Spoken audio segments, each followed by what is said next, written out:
नमस्ते दोस्तों। भानगढ़ का नाम सुनते ही जहन में क्या आता है? एक आलीशान किला या फिर चीखते हुए भूतों का साया?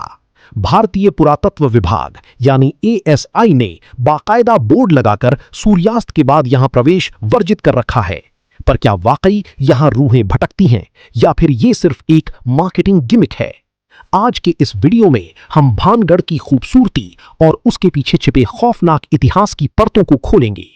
चलिए शुरू करते हैं। राजस्थान के अलवर जिले में अरावली की पहाड़ियों के बीच बसा है भानगढ़ का किला। 17वीं शताब्दी में बना यह किला वास्तुकला का एक बेजोड़ नमूना है। इसे राजा माधो सिंह ने बनवाया था, जो अंबर की महान मुगल सेनापति मान सिंह के छोटे भाई थे। लेकिन आज यहां रौनक नहीं, सन्नाटा पसरा है। लोग कहते हैं कि रात की अंधेरी में यहां किसी के रोने की, चूड़ियां टूटने की और अजीबोगरीब चिल्लाने की आवाजें आती है। पर सवाल ये है कि एक हंसता खेलता शहर जहां कभी 9000 से ज्यादा घर थे, वो अचानक भूतों का गढ़ कैसे बन गया? इसके पीछे दो मुख्य थ्योरीज दी जाती है, एक साधु का श्राप और एक तांत्रिक का एक तरफा प्यार। कहानी शुरू होती है राजा माधो सिंह से, लेकिन किले के निर्माण से पहले ही वहां बाबा बलाऊ नाथ नाम के एक साधु तपस्या करते थे।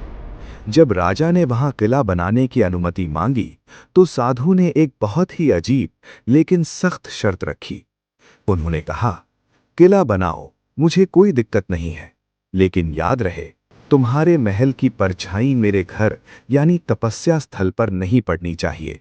जिस दिन ऐसा हुआ ये पूरा शहर तहस नहस हो जाएगा। माधो सिंह ने बात मान ली, लेकिन कहते हैं ना कि वक्त के साथ इंसान अपनी सीमाओं को भूल जाता है। अजब सिंह ने सत्ता संभालते ही किले की ऊंचाई बढ़ाने का फैसला किया। शायद वो अपना दबदबा दिखाना चाहते थे। नतीजा वही हुआ जिसका डर था। किले की परछाई साधु के घर पर पड़ी और बाबा बलाऊ नाथ का गुस्सा फूट पड़ा। उनके श्राप ने देखते ही देखते पूरे शहर को उजाड़ दिया। आज जो खंडहर हम देखते हैं, स्थानीय लोग उसे उसी श्राप का नतीजा मानते हैं। लेकिन एक और कहानी है जो इससे भी ज्यादा फिल्मी और डरावनी है। ये कहानी है राजकुमारी रत्नावती की, जो अपनी खूबसूरती के लिए पूरे भारत में मशहूर थीं। उसी राज्य में एक तांत्रिक रहता था जिसे काले जादू में महारत हासिल थी।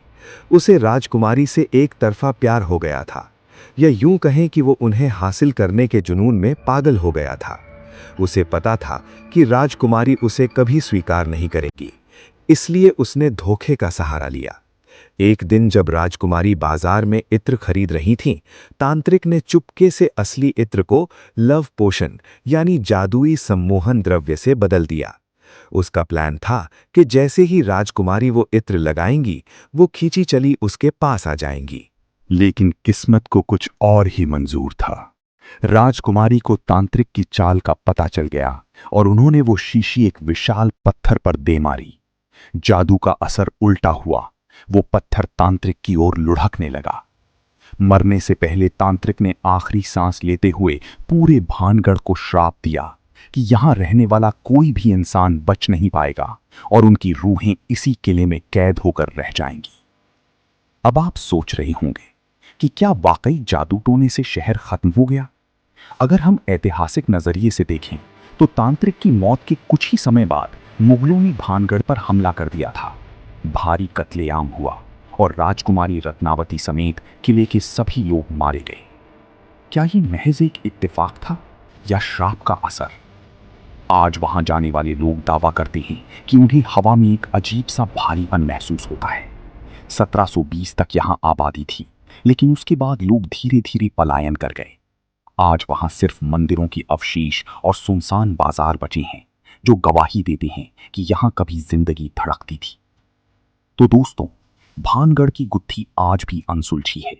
क्या वहां वाकई रूहों का डेरा है या ये सिर्फ पुरानी लोक कथाएं हैं जो पीढ़ी दर पीढ़ी सुनाई जा रही हैं? विज्ञान कहता है कि डर अक्सर हमारी दिमाग की उपज होता है, लेकिन जब आप उन सुनसान गलियों में खड़े होते हैं तो तर्क थोड़ा फीका पड़ने लगता है। आप क्या सोचते हैं?